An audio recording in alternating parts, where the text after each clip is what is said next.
Welcome to another episode of Outside Shots with my man Eddie Johnson. I'm Saul Bookman. We're always brought to you by the best edible in the game, OG's Brands. And I think a lot of people needed some edibles last week because they couldn't believe what happened with Kevin Durant coming to the Phoenix Suns. I know you've probably talked at length about this, but it doesn't matter. We want to get your opinion. Wednesday night, where were you at? What were you doing? How'd you find out about all this and how it went down? I was actually up. We were on the East Coast. And, when you're on the road, you can't sleep. So it was I think about 1 a.m. And I saw something pop up on my Twitter, and it said Kevin Durant. And I was like, okay, it's probably just something, a comment on him. And why would it be that late? And it was from Woj. And I was like, uh-oh. So I kind of close one eye. You how you want to see something, but you slowly want to see it. Yeah. Sort of like when you go, like when I get my lottery ticket, I never just open it up. You just I go yeah. I cover up everything, and then I'll be like, Damn. It didn't get it that time. So that was sort of like how I looked at that tweet, and I saw Durant, and then I saw Phoenix. And I was like, are you kidding me? And I opened it up, man, and saw that. I just lied. I lay in the bed. I was like, this is crazy. I knew in a way that maybe quietly that, they were probably talking about, doing it. Because when Kyrie got traded, look, they were really hitched together. And so very good friends. I just surmised that that's probably what was going to happen, but not probably at the trade deadline. So you're in the team hotel. Yeah. Did you hear any murmurings out there in the hallways Nothing. or anything? Nothing. Everybody just kind of just kept to themselves until the next day. Yeah, nothing. Because I would have been running up and down the hallway like. My phone blew up. My phone blew up with a few texts from guys on the trip, but everybody was probably pretty much asleep. That was an off night anyway, so we were able to get go to bed at a normal time, and so it was only a few people. I know Kevin Ray, my broadcast partner, he was asleep, so he didn't see it till that morning. But if you got your phone on vibrate, it's gonna wake you up because there was just so much going on, and so. Yeah, I guess if you're going to make a trade and you don't want people to know right away and they wake up in the morning and be shocked like it's Christmas, that's the way to do it. That was the way to do it. Mine was more of a horror. I was excited, but I also knew, oh shit, we probably did an emergency podcast last night and everybody and their mom tried to call me and text me and I just didn't hear anything. I was out. So I missed the whole thing and it was phenomenal. It was surreal to see him in the arena last night, or on Tuesday night, I should say. And obviously that's the first time we're seeing him on the Suns bench. There's so many factors that go into Kevin Durant on the Suns that a lot of people are talking about. The biggest thing was, obviously the losing of the twins and Mikhail and Cam and everybody feeling heartbroken over that one. But you got a generational talent and once in a lifetime kind of opportunity to get a player like this at the trade deadline, which has never happened before. So as we move forward, give me two things that I think people are maybe overlooking about the impact Kevin Durant is going to have on this team outside of what we know about Kevin Durant.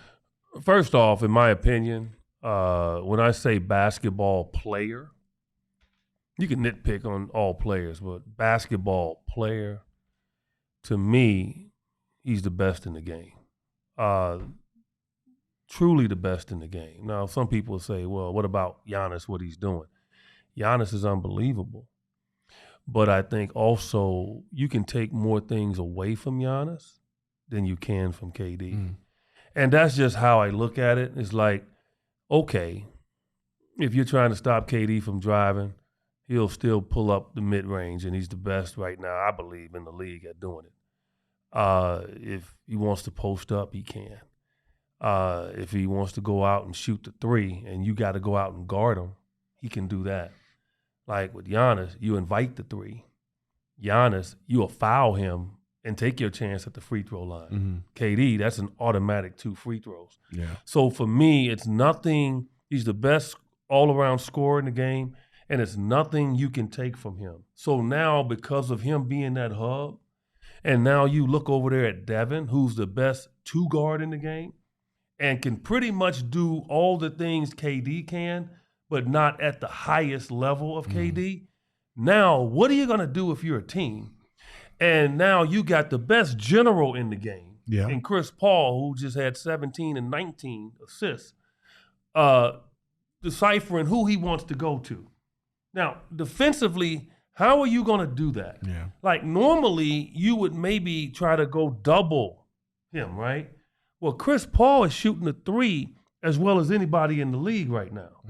So that's not going to happen. And so now KD is going to get one-on-one coverage. So now, okay, go over to Devin. One-on-one coverage. Saw it again in the Sacramento game. So now what you going to do? You got to play man up. And this is what's devastating.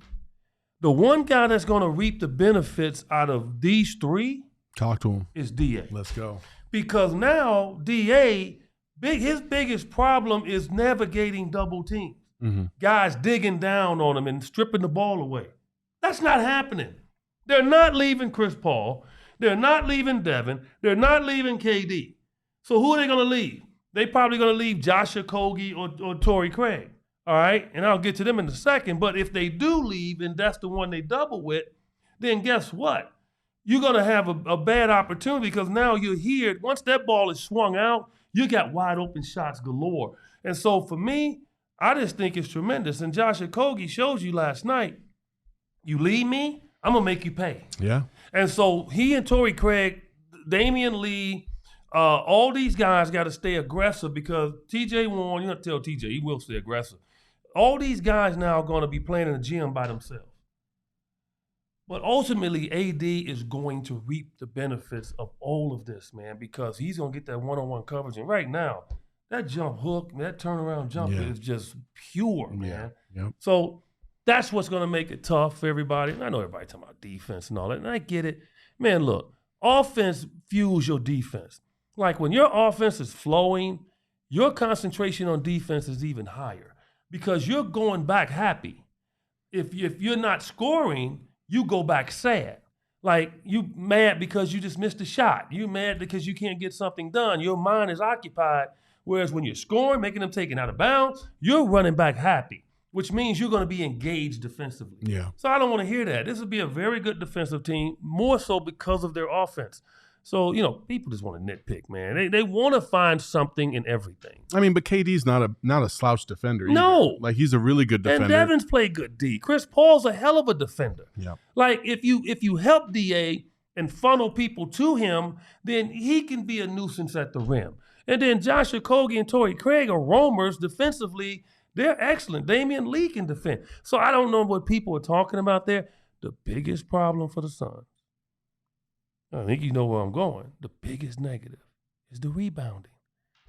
If they rebound the ball, they're not losing. No. Because I'll take them with 80 shots against any team with 80 shots. They're going to shoot a higher percentage. Like last night against Sac stayed in the game because they were making threes. Suns were shooting 55% from everywhere. Like, that's how they'll lose. Some team goes nuts on threes. But other than that, if it's 80 field goal attempts, man, please. Man, please. Okay. It's the addition of Kevin Durant makes this obscene, man. It just makes this whole situation obscene offensively for this team. Does it still excite you to see stuff like this happen? Oh, yeah. I mean, I love the trade deadline. I love free agency. I love movement, and seeing what teams are going to do. Fans love it as well. They get upset when their guy leaves. But, yeah, I mean, that's the part of the game you love because it's chess, right? I mean, that's what you pay a GM for. This is their time, right? They're not doing anything else. Once they have the product, they're sitting there and they're hoping things go well.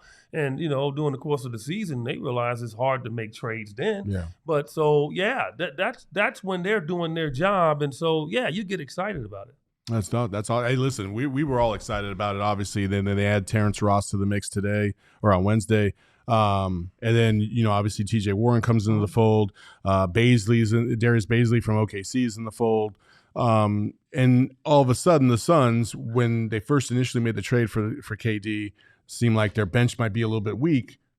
Have solidified that, and it seems like they're going to have a really strong unit. Almost too many guys. If you get to a certain point, because you're forgetting about guys like Campaign still got to return. Competition makes you better. So there you go. I mean, me personally, always told coaches, I don't want you to guarantee me anything. Mm-hmm. Just tell me that you're going to treat me equally in competing for whatever I'm fighting for. Because when you have players that are put in that position, you get the best concentrated player you could ever get. Mm-hmm. So just imagine. Say if they go 8 deep, I think they can go 9. They can go 9 or 10 deep, to be quite honest. And I think he will. Monty will, as we, it depends on how they're playing, but I think he will to save guys and make them fresh for the playoff. But Monty says, okay, look, Torrey Craig, Josh Okogie, TJ Warren, I don't know who the 5th starter is, but I'm probably going to rotate you. All right? Mm-hmm. And so by the time playoffs get here, which one of you guys are going to stand out? Mm-hmm. That's who's going to be there. He can play games with the 5th starter. And so that's the beautiful part of this team. And now the other guys, because, look, Devin and them aren't going to be practicing, KD and them. They're not practicing scrimmaging. What these other guys will be. Mm-hmm. And that's when the coach will figure out, okay, all right, that guy's improving, that guy's improving. So, no, I think the Suns have a tremendous bench. Terrence Ross is going to be a huge pickup for us. He's definitely in the rotation. And they're not done. I mean, it's a number of players still out there on that buyout market. I would like for them to go big. I would like for them to go get a big guy, just a power forward type dude that can rebound. But other than that, they're set. Okay. All right. Well, hey, we wanted to ask you that, obviously, or I wanted to ask you that because I hadn't talked to you for a minute because, you've been on the road and stuff. So the biggest news biggest news in the Valley in quite some time. Hey, listen, there's some talk. There was some chatter earlier in the season. People got bold. One of those phrases, I believe, was we good in the West. And then Mr. JA Morant gets in a little bit of trouble when it comes to, being surrounded by dudes that just have no business being in your inner circle, honestly, at the NBA level. Wannabe thugs, guys that are trying to put forth this bravado, but it's unnecessary. It's unnecessary in the league, and it's unnecessary. We've seen this before in the league several times, even guys bringing guns in the locker room to try and prove a point. They don't ever stand the test of time because the NBA won't allow it. Right. What was your take on Ja and kind of the foolishness that went on there? I wrote a book, I think, 10, 12 years ago. Is it called How to Fuck Up Your League? No, it's called How to Lift Your Co-Host and rise him to a level that, he looks good. And then sitting next to me look even better. That's pretty funny. But I had a good comeback on that one. It's called You Big Dummy. Okay, all right. Yeah, it's called You Big. No offense to you. The name of the book is called You Big Dummy. You can get it on Amazon. It's done well. You Big Dummy, a successful guide for athletes. That's basically what it is. And I use myself as the example. Matter of fact, I'm on the cover. And so chapter 8 of the book, I'm kind of guessing here. I have a chapter it's called Pull Your Pants Up. Mm-hmm. And I talk about a lot of different things. And you got to carry yourself well off the court, and you got to watch what you say. Not only in your interviews, but not only in public, but also who you're hanging around with, and all those things. And because I give examples of athletes that have not done that, and they have failed.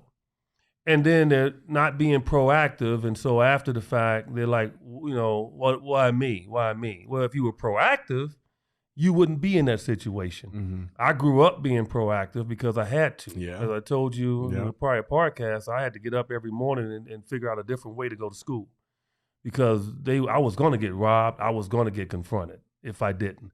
And so I learned to be proactive in everything that I do now. I truly do. And so what happens with Ja is he's around people that are at home sleep while he's practicing.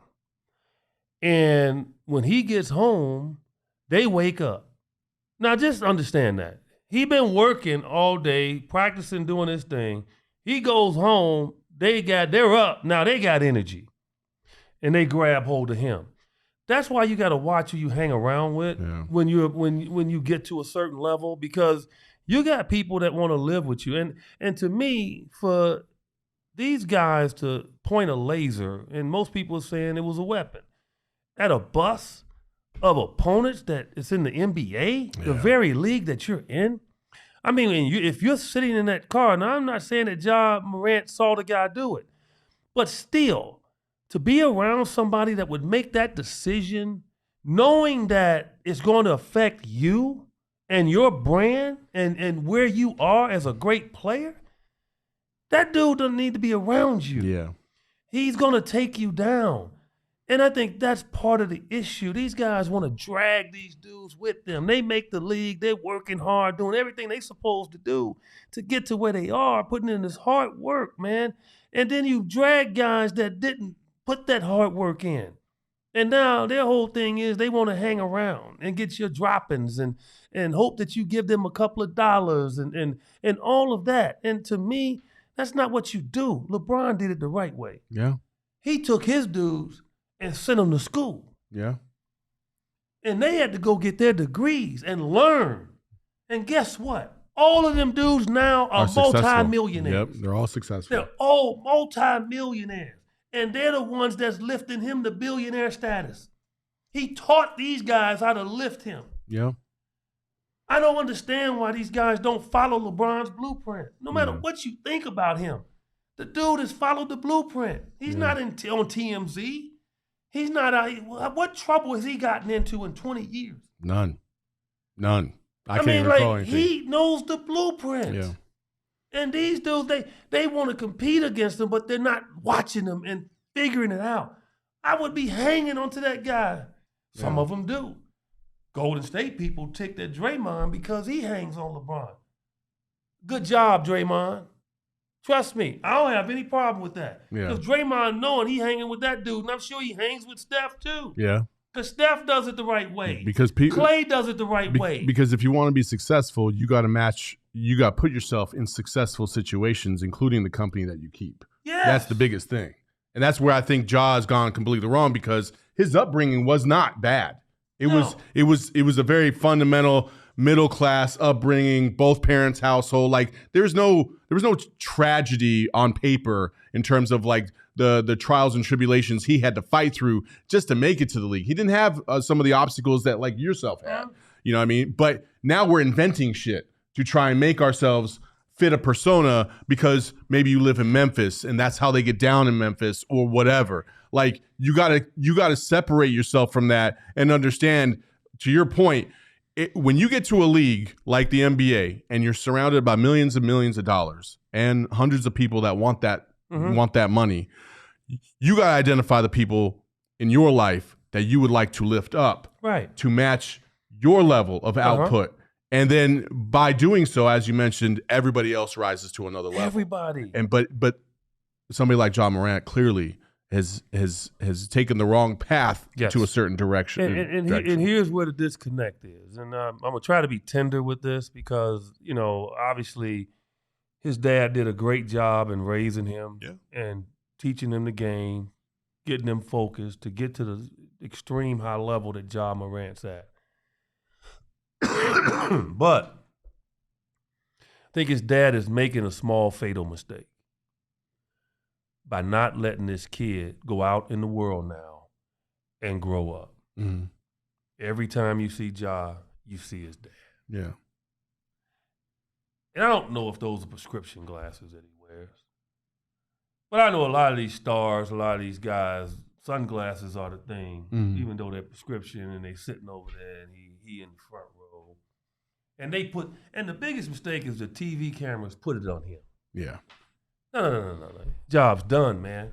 Your job is done. Like, he's there now. Give him his time. It's not you and him. Yeah. It bothers me. Like, we do games. I tell my producer, man, don't put the camera on him. It's not about him. Yeah. It's about that dude there.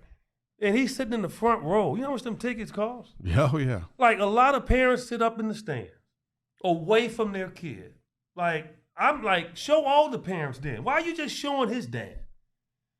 Dylan Brooks, show his dad. Yeah. You know, show Jaren Jackson's dad, who played in the league. Yeah. Who played in the league. Show his dad. His dad got more game than Ja's dad. Mm-hmm. And so, to me, it's like, you know, the Shannon Sharp situation, he's over there in the middle of it. Man, look, you're in an arena with tons of security. You don't need to be over there. Yeah. This is not your time. Your time's gone. Be his dad and let him grow up. I think he's making a small fatal mistake. I'm not saying don't support your son. Heck no. That's your son. You want to be there to enjoy it, but you don't have to be in front and center, man. Like you sitting over there and as everybody say, looking like Usher. You know, I mean, come on, does man. look like Usher. Like, let the kid grow up.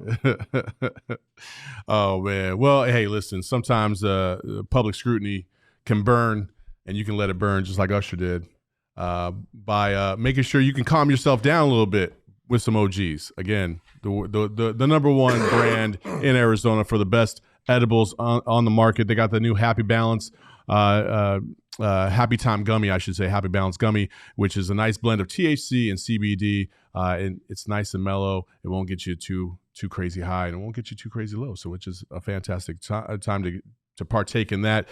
Strawberries and cream is the flavor that you can get it in, and so it's official. OG's new strawberries and cream Happy Balance Gummies are live on the shelves. As always, you can find them at your local dispensary by checking out ogsbrands.com. You must be 21 and over to enjoy. So finally, you know, before we wrap this up, we got a couple more things we'll get to. Number one, you got back in town on Friday, I believe, maybe Saturday, just in time to maybe catch the Waste Management Open. Did you get out there at all? Oh, every year I try to get out there. I got out there on Saturday. Okay. Get my little 2-hour walk in while I follow some golfers. There you go. Who'd you follow? Day. Who'd you follow? I forgot who it was. Come on, man. He wasn't high. He wasn't a big one. Scheffler. I saw some of Scheffler. Okay. I think Roy. Did Roy make the cut?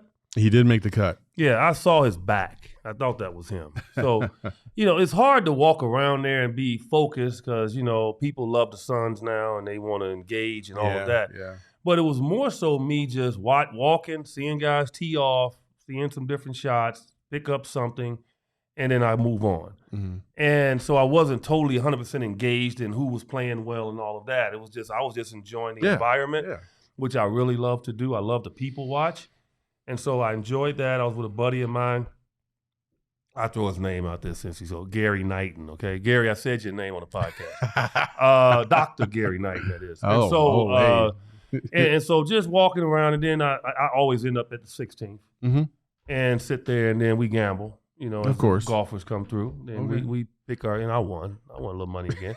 And so we gamble and have a couple of drinks and have a good time. So, yeah, what, 300,000 people out there, was it? Something like that. It was crazy. Sold out Friday and Saturday. Crazy, man. You know, as a professional basketball player, I know you can appreciate the fact that, you know, you golf. And when you watch somebody that is a pro in a different sport, it's just another level that you're just like, wow, it looks too easy for this person. You know what I mean? Every time I watch a PGA Tour event, when they tee off, I'm just always amazed at their ball flight, the shape of the shot, and how easy they make it look. How easy they swing. Yeah. It just, and you know, take no offense. You know, I can say this because I'm always walking and getting in the elevator, and what do people say to me? You're so tall. Don't say that to Eddie. I want it, but it's a part of me, because I'm a nice dude, but a part of me just want to just look at them and say, you're so short. Or, yeah, okay, all right. Yeah, and then, you know, but they view being tall as a positive. So I eat it and I take it, but it's kind of embarrassing when you do it on an elevator, right? And then it's packed and you're standing there looking down at everybody. But I'm watching these guys hit, and they're so short. Yeah. And the ball's going 300 yards with ease, man. Taking off like a missile. last night at the game, I was going back and forth with Bubba Watson. He was like right by our broadcast, and I was like, give me about 20, give me about 15 strokes. I'll get you. He looked at me. Yeah, you might. I kind of took that as he'd like to take some of my money. But I was looking at him and I was like, this dude hit the ball 350. Eddie, you can't give Bubba Watson 15 strokes. He still beat you. I know. I just get a chance to play with him there. He's not gonna play with me if it's just for that. So, I mean, he's hitting the ball 360. Yeah. And not a big dude, man. No. Like Bubba Watson like he weighs 160 pounds. That's what I tell people. It's just when you're a professional at something, we do make it look easy. And, that's the work that you put in. That's all that is. It's just the work you put in, understanding your body. Yeah. But I love going out there, man. It's a tremendous – I mean, this Valley had it going on. I'm telling you, I'm glad I wasn't here the whole week because the traffic would drive me nuts. But isn't it funny, though? It doesn't matter how bad the weather is before the tournament and after, they always going to have good weather. Always. It's like God is looking down and saying, you know what, Phoenix, I'm going to give you good weather. And then what happened the day after the Super Bowl left? Freezing. It started raining. I was like, what the hell's going on, man? One time it got caught with the Super Bowl. I know the last Super Bowl, I think. 2015. It was the weather was bad. Mm-hmm. But other than that, it's always It was only bad because the Seahawks were here.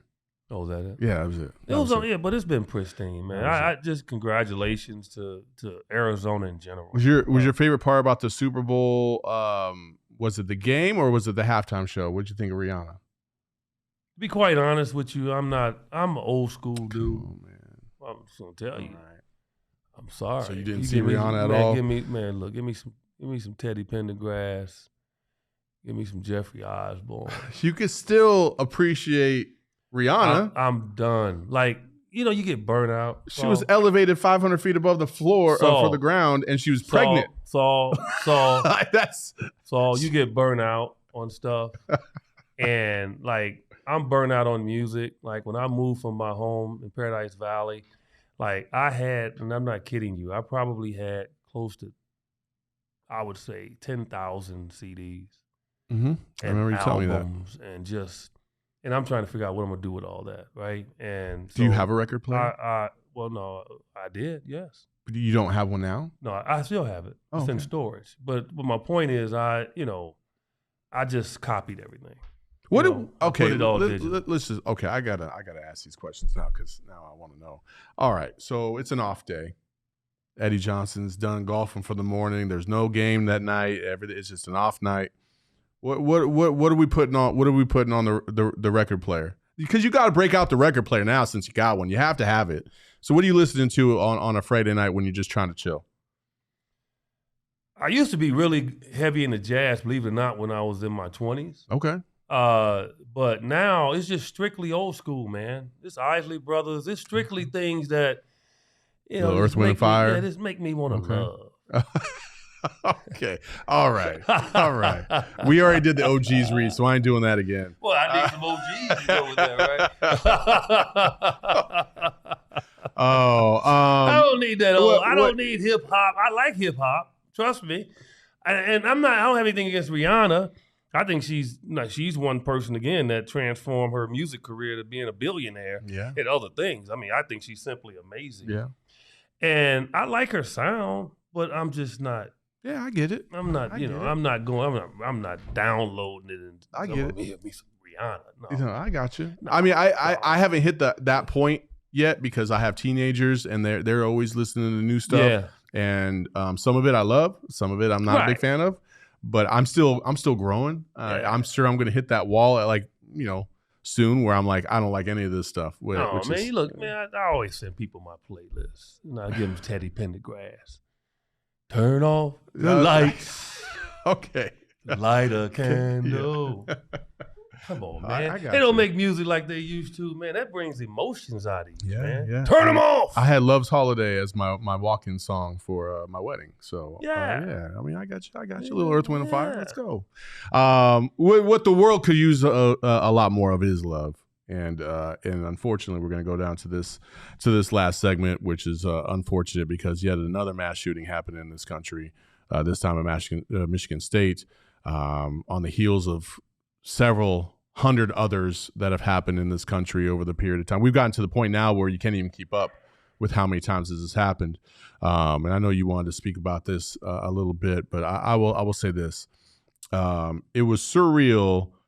So I was in the military in 2011, 2012, actually. I want to say it's 2012, when the theater shooting happened in Aurora. Mm-hmm. And I had 3 airmen that were under my supervision that were in that theater that night. One of them was sitting next to a Navy sailor who got shot and killed. And to this day, to have to reach out and call those airmen on my we had an organizational chart that you had to go down your certain row and call everybody, make sure everybody was accounted for, and 3 of those guys didn't pick up. That was probably the longest 12 hours of my life trying to figure out, did they survive? Are they accounted for? Because about hour 6, I found out that they were in fact in the theater and we're trying to figure out, what's going on. And I can't imagine having a child or a significant other or somebody that a close friend or anybody be affected or lose their life over something that is, it's first of all, it's controllable. Second of all, it's just unnecessary. Mm-hmm. And I don't know where we're going to go in this country. Listen, I am myself. I believe that everybody has the right to hold a weapon, but I just do not believe in the weaponry that exists and everybody having access to every single possible weapon. In the military, you were trained for weeks on how to manage a M9 or an M16 or whatever the weapon of choice is. You have to go to a gun range and shoot and prove your efficiency with that weapon. Mm-hmm. Like, there's a lot of different trainings that go on, whereas now you can just literally just pay, get your weapon, and you're good to go. Yeah. And it's a really sad thing when you see how many people are really affected by this now. Yeah, and look, no one is immune to this. I think the biggest fallacy that's going on, especially in this country, is some people think, okay, if they move to a certain city or certain state, they live behind a guard gate, they live around people like them, well-to-do, that they're safe. Nope. Columbine is in a very nice neighborhood in Colorado. Yes. That didn't stop that. Like they're safe. Even in Illinois, Illinois, I can't even think of the name, but northern Chicago, what they had the shooting there during a parade. I think people need to understand the only way this is going to stop is people are going to have to stop fighting in Congress, in their localities, and having voting people in that have an agenda that's not with them. Mm-hmm. Like, the only agenda I think Americans have first and foremost is to try to live the longest life they can live. Yeah. That's your first agenda. Like, and so how are we going to be able to do this? Well, one, you can control it in your home. But when you leave outside your home, do you feel safe? And if you have people that have been voted in that have selfish agendas and they don't care about you, this is not going to go away. It starts with these people, that so-called leaders that have been voted in, and when they get in, they don't follow the path of what they were preaching to get in. Mm-hmm. That's the issue. Yeah. That's the number one issue. And that's the part that bothers me, because we keep regurgitating this all the time. It's gotten to a point now where we thought, okay, outside the home, we're good. And in schools, we're good. No, not the case now. You got people breaking down your door to get in your house. You got people now approaching school systems and doing their damage. Mm. And I would think to send your kid to school, you feel like when you go to sleep at night, they're surrounded by security on a campus. They're good to go. They can walk around in a free environment and they'll be good. It's not the case. Nope. It's not the case anymore. And so what are we going to do about it? As I said, it starts at the top. And if it doesn't, it's going to continue to happen. My thoughts and prayers go out for the families of these individuals that got harmed. I know a few of them got killed. Is it 3 that got killed? 3 that got killed, yep. And my heart also goes out to the people that wake up that morning and they go out and do stuff. It's like, somebody knew, and like it came out now that his dad said where he was distraught over the death of his mom.